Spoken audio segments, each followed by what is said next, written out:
Trust me, viewers. So your It first didn't happen. your first book, we'll talk about the one that's coming up, but your first book was titled what? The cutting edge. The The cutting Cutting edge. Edge. Was that all And about this history? Yeah, there you go. yeah, it's That one's basically for what, sale on your website as well, right? yeah. Why I wrote it is that I never told anybody for years little stories. I've got a million and one stories, funny stories, stories that the average fan would love to have been in a position of going into recording studios, going and watch and rehearse, going on a Hmm. magical mystery tour with them. Lots of stories that I just kept quiet. You know, I didn't find any reason to sort of talk about it, except that when an occasion, either when Lennon died or this one died or an Hmm. anniversary of a song of an album, they used to ring me up or somehow get in touch with me and say, Leslie, you know, what was it like? And I used to tell them one of the good things that happened that Derek Taylor, I went up to the Apple offices one day and all these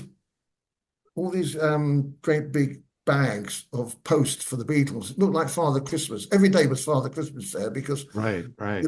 the post from all around the world used to come. And I remember saying to Derek, Derek, how do you get to know where somewhere in Japan they write about the Beatles? So he said, oh, there's a company, there's a new thing called Associated Press.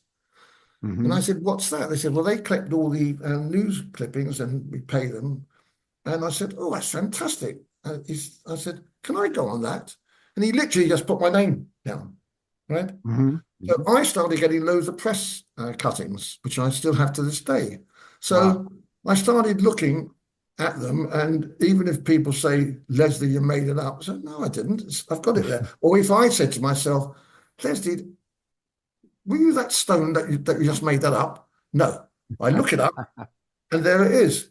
And after about 50 years, I decided to tell the story of me cutting hair because I realized big, there was a cultural revolution. It's what we call the peacock revolution, where Mhm.